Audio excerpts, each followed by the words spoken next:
Ever felt lost in your faith journey? You're not alone. Hello, beloveds. I'm Rachel Njogu. Welcome to Paving My Community. Here we do have open and honest conversations about faith, purpose, and relationship as Christians. No filters, just real people, real stories, and real growth. Let's get started. Today, I do have an amazing friend, and I want her to introduce herself. Because for me, should I just introduce you? Go ahead. Apana. I want you to introduce yourself. So Rahma, who are you and what do you do? Hi, Rachel. Hi. So hi guys, my name is Rahma Karanja. I am a psychotherapist among many other things, but that is the one that is most important today. But I'm also saved. I love Jesus as my Lord and Savior, and I am a Bible-believing Christian. Yes. Yeah. So Rahma, you have mentioned that you are a psychotherapist. Yes. How did you realize that you actually can be a psychotherapist? Interesting. My interest in psychotherapy started as an interest in counseling. So when I was a teenager, I discovered that I was having a bit of problems with myself, and I didn't understand much. But I also came to find out that even beyond me not being okay, I could still show up for people and be able to give them 1 or 2 cents that they would find helpful. And so I thought of pursuing a career in counseling. Now, when I pursued a career in counseling, what came about was counseling psychology as a course. So that is what then I learned. Now, through training, then I have become a psychotherapist, basically a psychologist who is also a therapist, psychotherapist. You can take us back. Where did you grow up? How did you grow up? I grew up in the greenery. I don't know. In the green, what is it called? Foods of Aberdare Ranges in a county. Yes. In a county called Nyandarua County. That is where I grew up, was born there. That's where I grew up. Went to a local primary school. And then I went to high school in Nakuru Girls High School. And then from there, I went into campus. I went to the Technical University of Kenya. That is where I got my BSc. Yes. Okay. So to you, what's freedom of speech? What's freedom of speech? I think to me, freedom of speech basically means that you feel free to speak, and that the environment you're in enables that. Not just say the political environment, the social environment, and by social I mean like the society and also the people who are close to you, your friends, your family. That is what freedom of speech is, that you yourself have allowed yourself and even given yourself the permission to speak, because there are people who don't give themselves permission to speak based on different reasons that we might get to delve into. And also now the society, based on whatever the society deems right, whether you feel free to speak about the things that you believe and want to say, and then now the political environment and all that. Yes. So today's topic, it's mainly about power of speaking up. So what's the importance of speaking up? Amadi, what is speaking up? I think from what I have said about freedom of speech, we can then draw what speaking up basically is. And speaking up is in many forms. It can be speaking up for yourself, it can be speaking up for someone else, or it can be speaking up against something or someone. Now speaking up for yourself is in whatever social environment you're in, whether it is speaking up for yourself because a friend has not done right by you or family has not done right by you. It also even gets into therapy, speaking up for yourself and saying, this is what I'm going through and this is something I would like help in. That is speaking up for yourself. Now, speaking up for someone else, it could be, for example, what the activists do, whether they're the gender activists, the human rights activists, all these people are people who are speaking up against, or rather for other people. And now there's now the other side of speaking up, which is speaking up against something, which is what now the other most political activists do, which is basically speaking up against discrimination and all these things. Yes. Maybe you can take us through the different attachment styles, and also you can take us through the different ways in each and every single person normally speaks up. Interesting. That's an interesting question. Yeah. If we look at attachment styles in relation to speaking up, first of all, there are four attachment styles. There is the anxious attachment style, there is the secure attachment style, there is the avoidant attachment style, then there is the disorganized attachment style. What the secure attachment style means is that this is someone who can be able to be with themselves and be comfortable, and also be with someone and be comfortable, and be able to go through the conflict in a healthy manner. What now healthy means that you can be able to speak up for yourself, that you can be able to listen to your partner as they speak up about these things, and you remain grounded.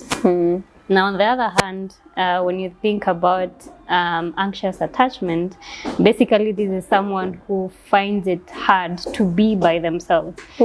Yes, yes, to be by themselves, and even in relationships, they do not. They're not grounded. They're very dependent on the partner that they have. So they will always want assurance.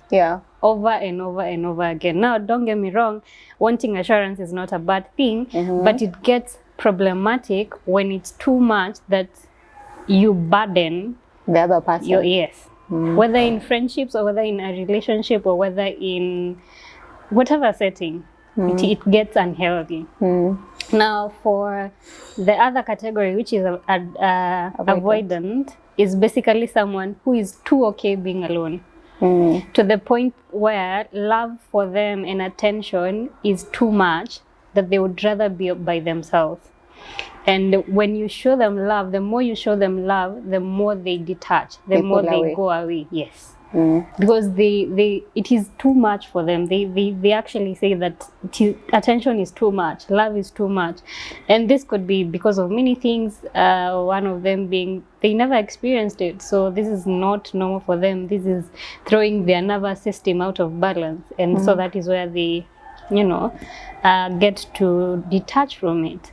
And now there is the last one, which is disorganized. Now disorganized usually oscillate between anxious and avoidant. So today they're anxious, tomorrow they're avoidant. Yeah, so that's basically what attachment style is. And now in relation to saying to those attachment styles and opening up, or rather speaking up, I think a person who has a secure attachment is one who is most likely to open up, and to open up in a healthy way. Because sometimes speaking up cannot be healthy, because there are various ways of communicating and all these things. So when someone is secure, they know how to communicate for them to be understood. There are people who communicate so that they can bring up a fight. So sometimes they're just talking, not communicating, because talking is not communication. It is a form of communication, but sometimes it doesn't communicate whatever it is that you need to be communicated to. Avoidants don't communicate. Their communication is detachment, right? They just, and they will not tell you. Well, some of them may, most of them don't. They will not tell you. You'll just find yourself talking to yourself. Yes. And now with anxious attachment, it can be, it oscillates again. It can be that they open up, and sometimes it can be that they don't speak up because they don't want you to pull away. Yeah. Yes. Okay. Now for me, for me in the past, I had the anxious attachment style. But nowadays, I have a little trait for avoidant attachment style, but again, it depends with who. So does it mean that right now I'm a disorganized? It could be. It could be, because the thing about attachment styles is that until you get to being in a secure attachment style, you'll oscillate between the three. Most of us actually are disorganized. There are very few people who are in the extremes, and by extremes I mean a true anxious attacher and a true avoidant attacher. Most of us are in the disorganized space, because sometimes we want love and sometimes we feel like it's too much. Sometimes we feel like connection is too much, so it oscillates. Okay. Yes. So, and what causes the categories of those attachment styles? What causes somebody to have an avoidant one? What causes a person to have an anxious one, a disorganized one, a secure one? What causes all those? It's an interesting question. Yeah. Now, with attachment styles, the theory that has been put across and the research shows that it's something that is built when someone is still young. So the relationship you have with your primary caregiver, which can be your parents or your family or your relatives or whoever, or your guardian, whoever is taking care of you in those formative years. The formative years are between when you're born to around 6-7 years thereabout. So whoever you have whoever is your primary caregiver then, and the relationship you have with them, especially the emotional relationship, will determine where you fall in the various categories. Now, for someone who develops a secure attachment style, basically means that this is someone whose primary caregiver was there for them consistently and constantly feeding their emotional needs. It means that when this person needed help, they were there, right? And they had the freedom of speech, one, to talk about the things that they were experiencing, and also they felt safe enough to express these needs. Sometimes because of whichever environment we are in, and again, now I've just thought about the birth order and how that then plays into the attachment styles. But because of the environment, no, let's first finish this one. But because of the environment they are in and the responsibilities they hold in the home, despite being children, because sometimes we see people being parentified, right? For example, firstborn, they sometimes get parentified a lot. And so the attachment style is when your caregivers, if your caregivers are present emotionally and they create an environment where you're able to express your needs and your needs are met, especially emotional needs, then you develop a healthy, a healthy attachment style, which is the secure one. Now, for the rest, it means that your primary caregiver was either absent or very unpredictable. That's how anxious. Both. Anxious and disorganized. Yes. Anxious and avoidant.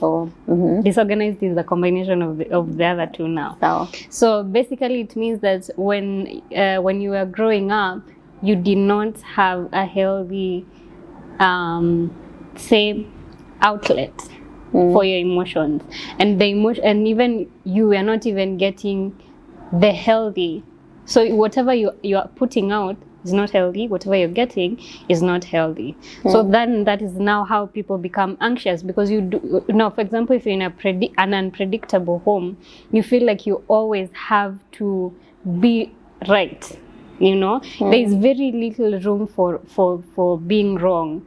You'd rather not be seen because this person is unpredictable, this caregiver is unpredictable, and so you can even get beaten if you say you're in the wrong, whatever wrong means in that capacity. So that's how someone develops an anxious attachment style, because it is whatever you're experiencing is not consistent. It's very unpredictable and it is dependent on you. So you always feel like you have to be right. You always have to ask for assurance, whether it is verbal or non-verbal. You always have to do that.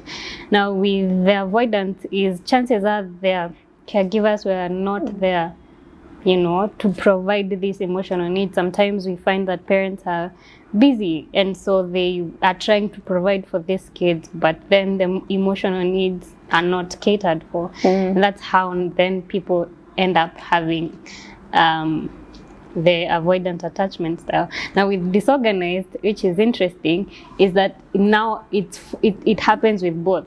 It can happen that one of your caregivers is making you anxious, the other one is making you feel avoidant. Wait. Okay. Yes. So it's a whole pot of things that make someone and whatever attachment style that they Now, fall into. how will you know that you've actually changed to become a secure person? Secure attachment basically means that you know how to be healthily detached from anyone. Now, detachment is very important in any relationship because it is very important that every person retains or attains individuality, that you can be okay being alone. You can safely be alone. Sometimes singlehood, I have seen a trend in that singlehood make someone too comfortable to With get themselves. out of, yes, too comfortable to get out of it. Now that may be unhealthy because secure attachment means that I am by myself, I'm okay. With people, I'm still okay. I'm still able to foster healthy relationships with people, and even if people draw away, because you know, seasons and times and you know, and reasons, you know, people can get out of your life, and also the way conflicts, you know, happen, you know. So there's all of these things, and so you can get.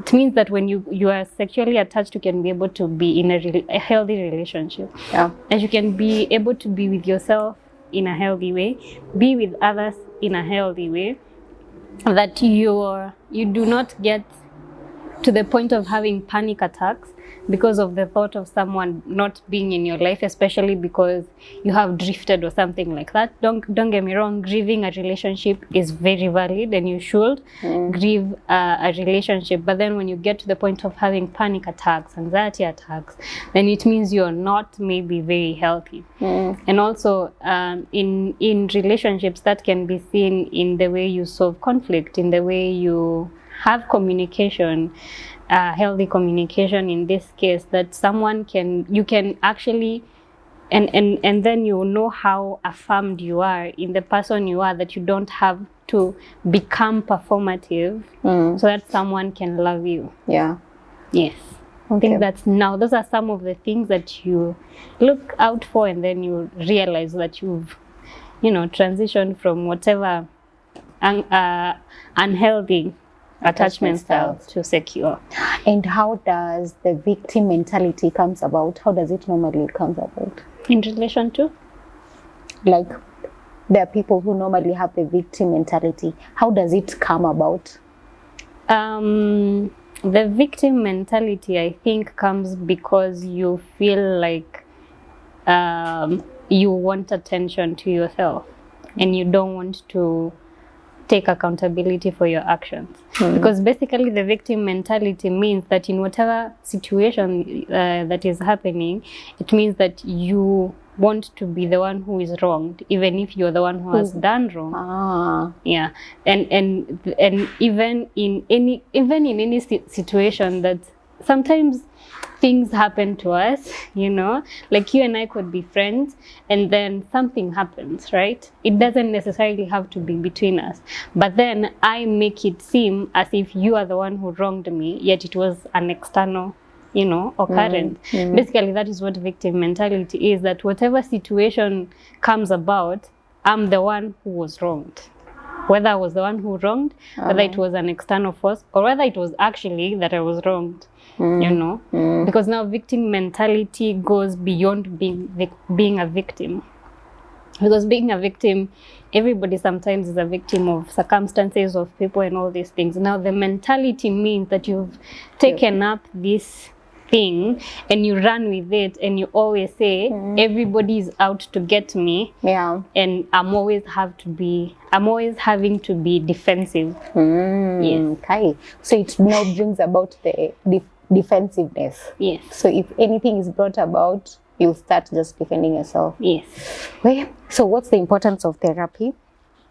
Therapy has a lot of benefits. Now, is this in a general context or in relation to the things we've discussed? General.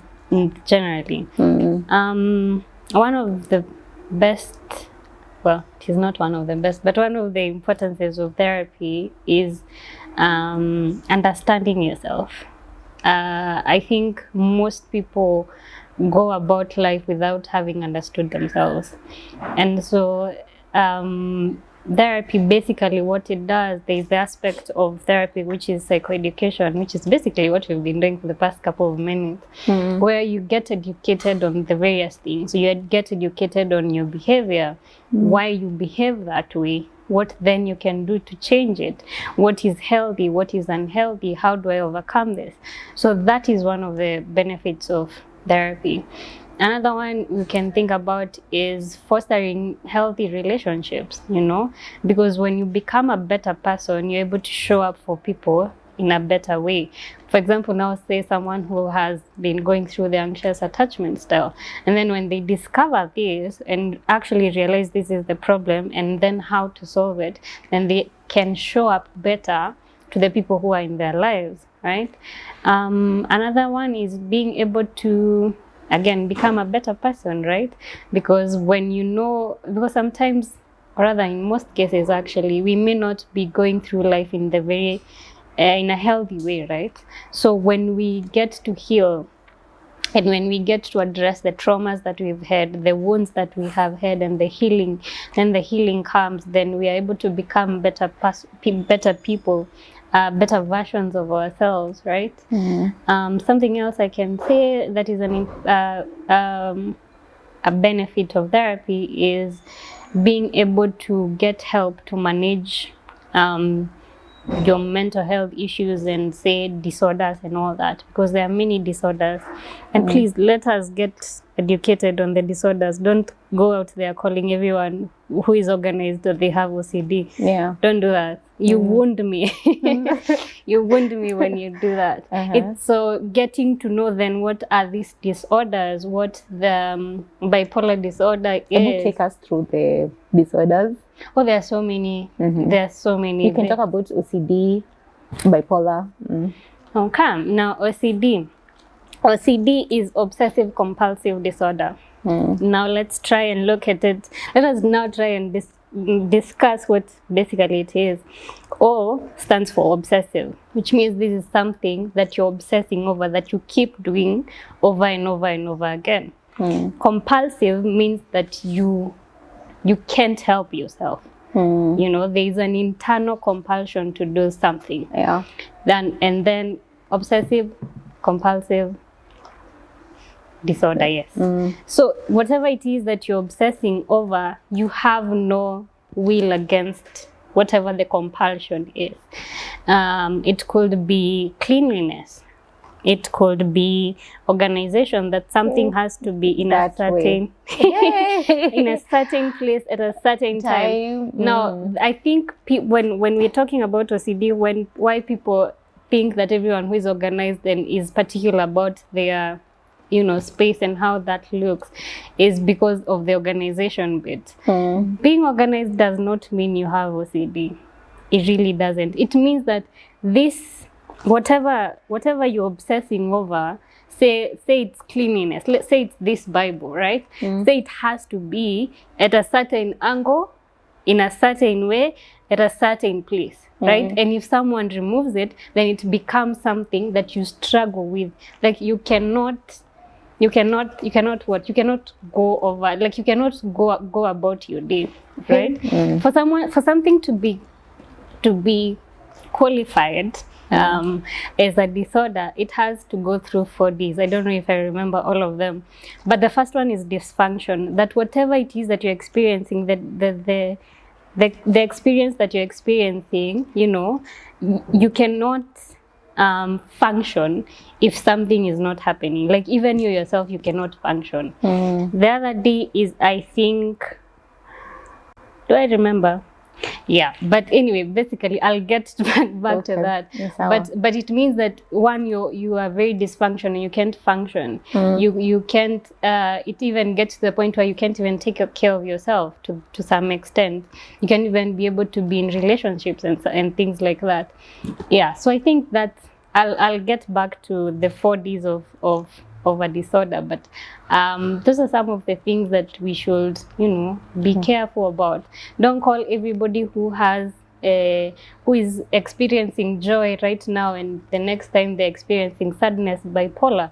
It's not necessarily a disorder. It's the human experience, right? Yeah. Because we are not always happy, we are not always sad. The extremities of something to be called a bipolar disorder means that one day you are happy, so and it's actually called mania. It's not even happiness, it's manic. It's having a manic episode.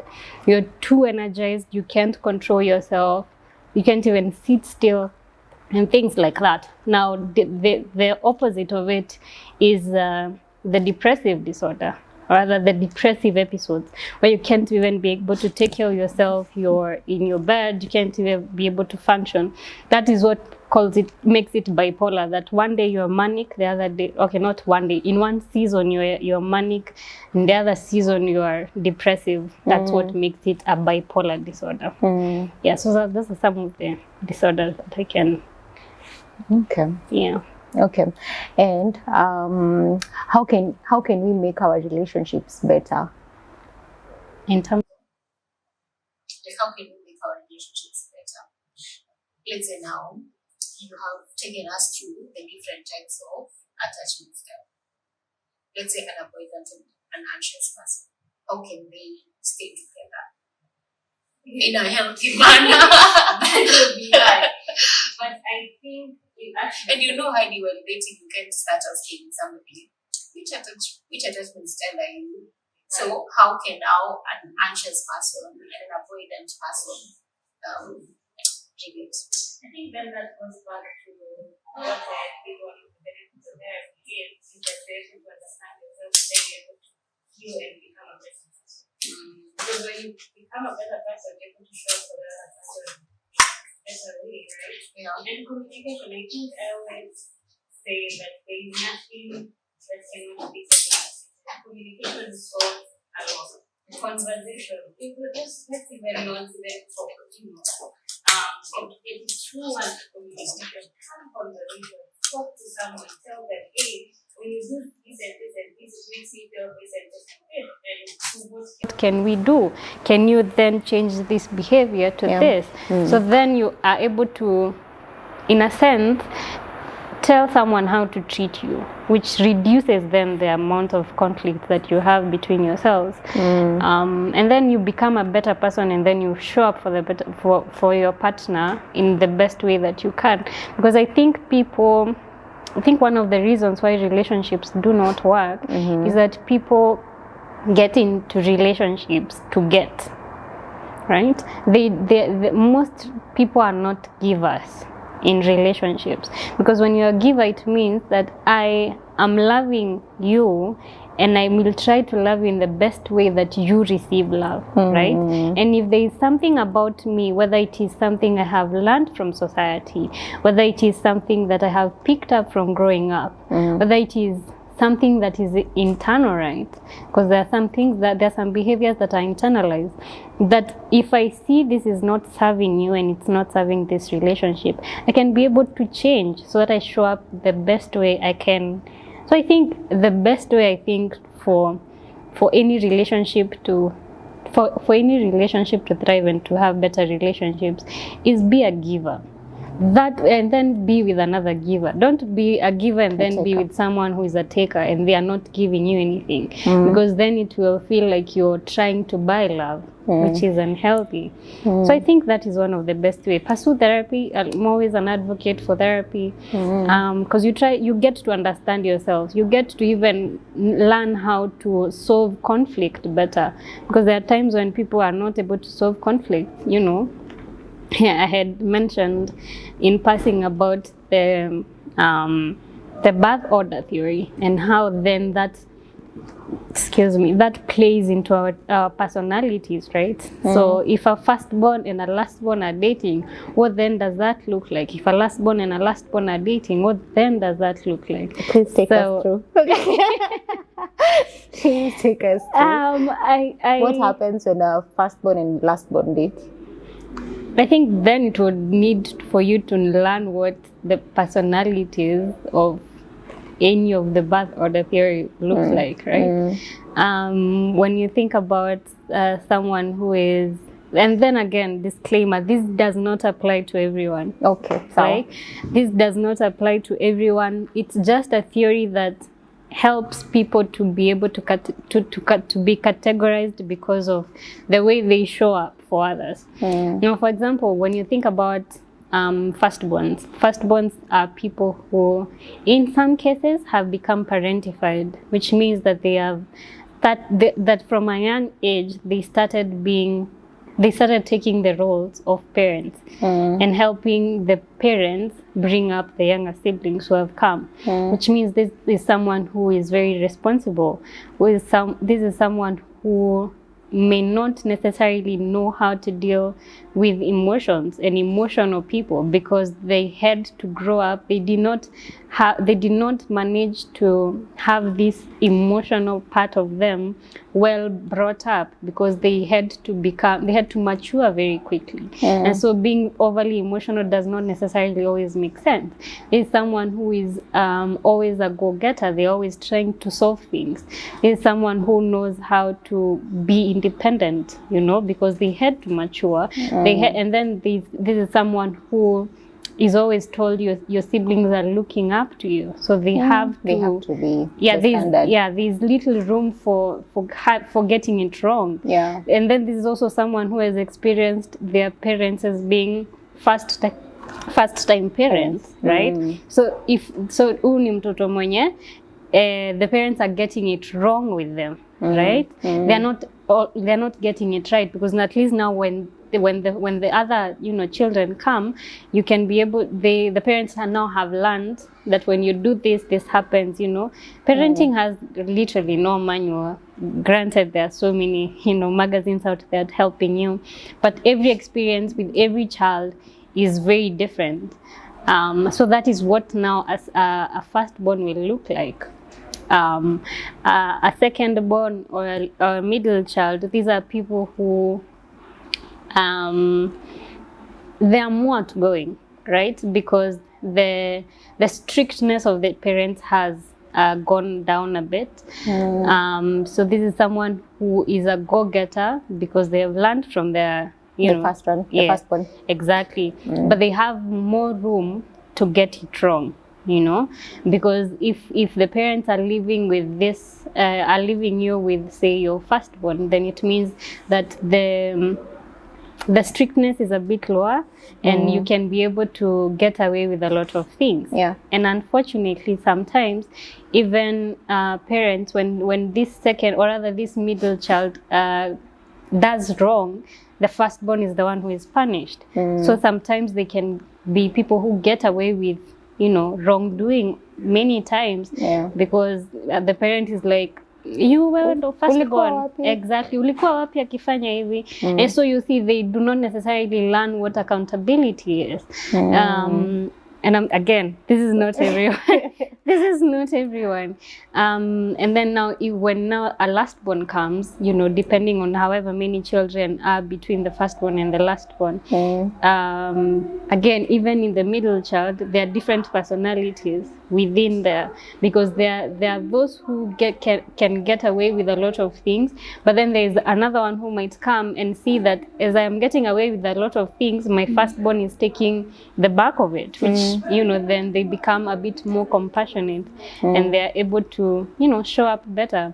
Then now the lastborn is the one who is babied by both the parents and the siblings. Yes, and the siblings, which means there's a lot of responsibility that they don't necessarily get to have the burden of, right? But then these people then, because now the middle child are called the feral children, you know, that they can do anything and everything, which means the parents' attention is very much to these children so that they don't, you know, go wrong in their being feral. And then the firstborn already grew up, so there is not much attention that is given to them because they've already figured life out, right? And so now the children then, or rather the last borns, they are being babied. They feel like attention. They are not getting most of their attention, and that is in their heads because everyone else is thinking they are getting more attention, right? So they can be people who are not very driven. I lies. You know, I'm a last born. I've said they can. I didn't say they are.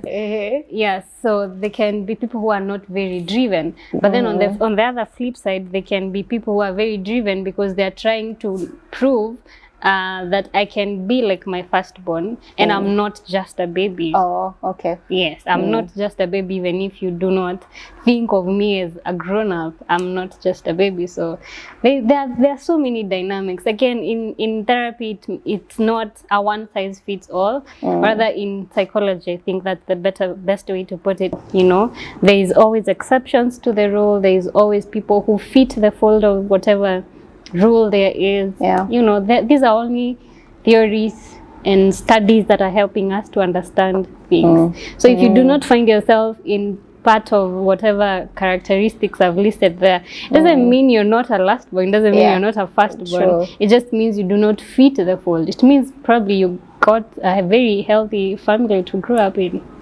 I guess also it depends with the parenting. Exactly. And the family that you grew up in. Exactly. Okay. What are some of the barriers that hinder us in speaking up? I think one is shame and guilt, especially shame. There are people who do not want to share their dirty laundry, right? In whatever capacity. So that is one thing that can hinder us from speaking up. And also there is the lack of information. Sometimes people don't know what therapy is or what it means to go and see a psychotherapist, because all they have known is that hiyo ni ya wenda wazimu, especially people who think that therapy is for wenda wazimu. It may hinder someone from going for therapy because they don't know what therapy is for. They don't know how therapy then applies to me, you know. And also there is the preconceived notion about whatever therapy is, and the fact that therapy is not for everyone. Therapy is for everyone, you know. And basically it means that these people, maybe they don't think that they would benefit from therapy. Something else that could be a hinder is fear of vulnerability, because in therapy you will get to be very open. In a very good setting, you need to have a very honest conversations. And sometimes it can be uncomfortable, right? Because you're facing things that you do not want to face. Say someone who has gone through trauma or childhood trauma in this case, and you're having to open up about things that have happened to you and all the dynamics in your family and all these things and how then that affected you. That's painful. It's uncomfortable. So the fear of vulnerability is one thing that also makes people not want to open up. And I also think the financial constraint of whatever therapy is, therapy is expensive, depending on whatever expensive means to different people.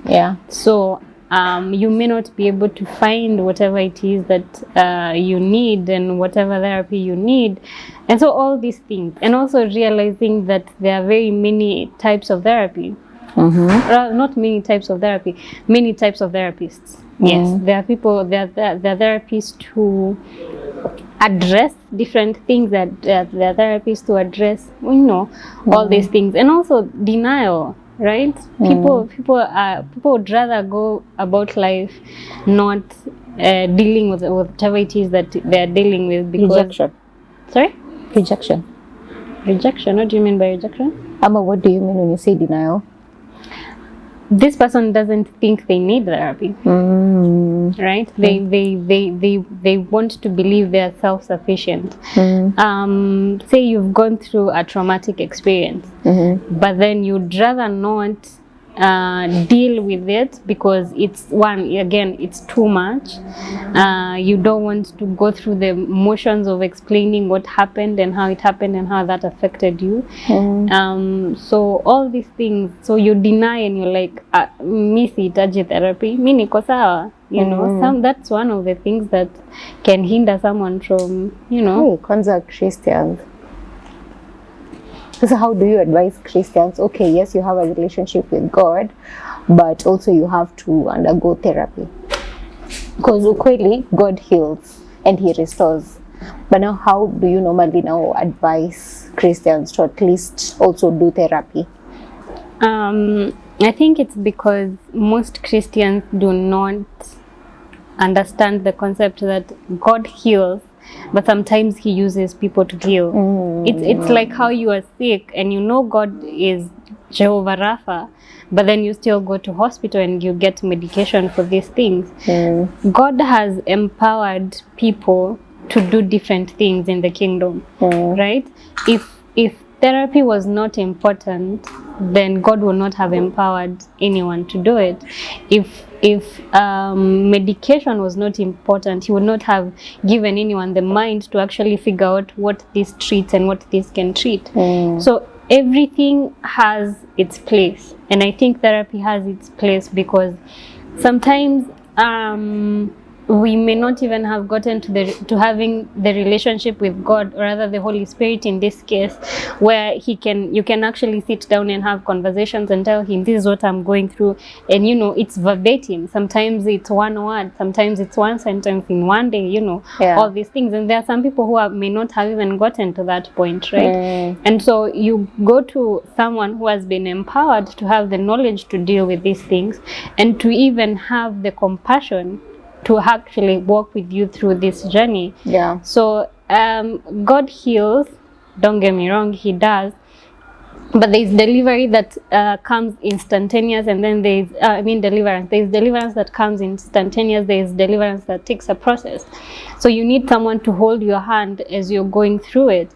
And for people who are Christians, get a Christian faith-based therapist who will be able to work with you, but get someone who does not only tell you, who does not let me try and get the right words because who does not Christianize everything. That someone who is not always talking about how the devil is against you and all these things. Don't get me wrong, he's a very cunning one, but then again you get to know then if he is, because he's not omnipotent, he's not that strong, right? Sometimes some of the behaviors that we do, some of the things that we do, some of the mentalities that we do open doors that he can be able to come in and mess you up 1, 2, 3 things, right? So you need to be able to know, okay, so someone then a therapist who is working with God can know, okay,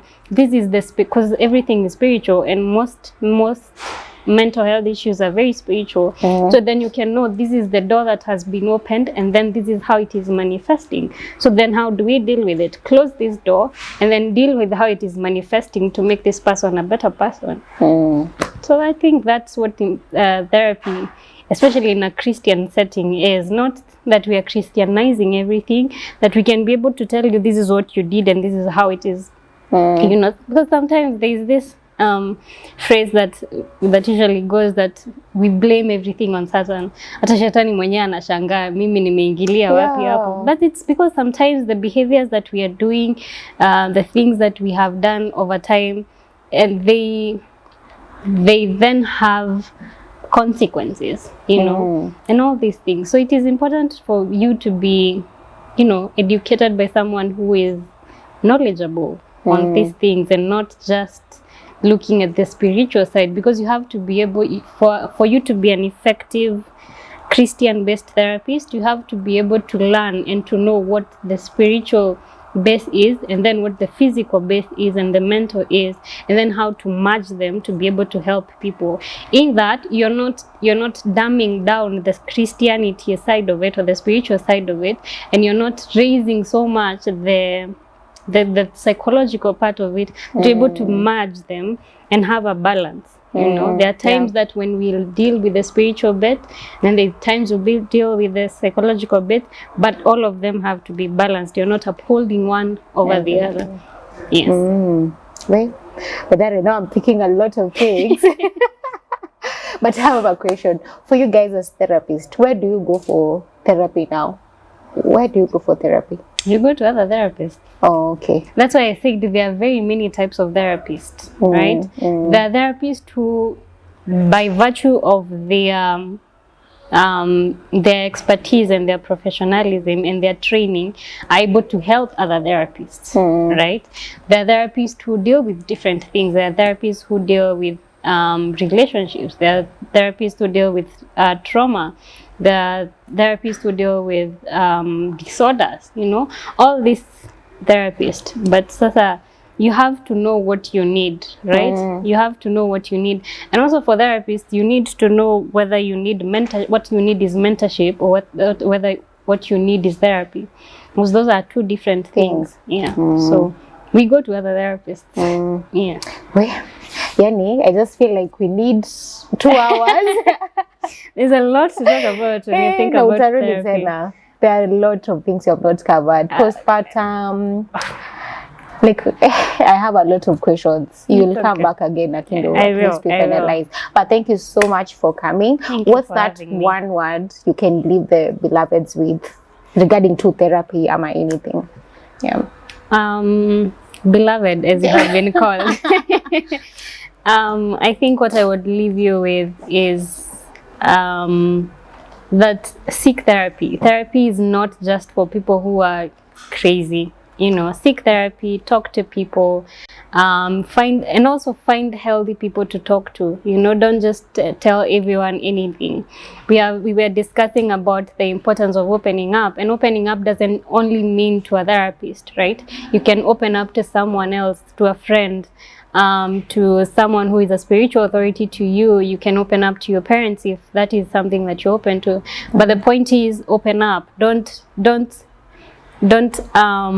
stay with your problem without getting the help that you need, because help is there. God has enabled so many people to be of help, right? And even with people, there are people who may have a prophetic word for you, for those of you who are Christians, you know. So all these things are important, but above all, love God, love Christ. He loves you back immensely. So I hope to see you in the next one, if there is a next one. There will be another one. There will be another one. Yeah. Thank you so much for accepting our invitation. Yani, I have actually learned a lot. I never thought it would be that deep dive. The matters of psychology are very deep. And also, Rahma, how can people be able to reach you in your social media platforms? So I am only on IG, actually. At Rahma_K, K with KAY _. So Rahma_KAY _. That's why you can be able to reach me, DM me, have a conversation, book a therapy session if you need to, talk to someone if you need to. If the person you want to talk to is me, I'm open. So yeah. Okay, that's good. So thank you so much for accepting the invitation, and guys, thank you so much for watching this video. Looking forward to having you in the other episode. Kwaheri. Yes.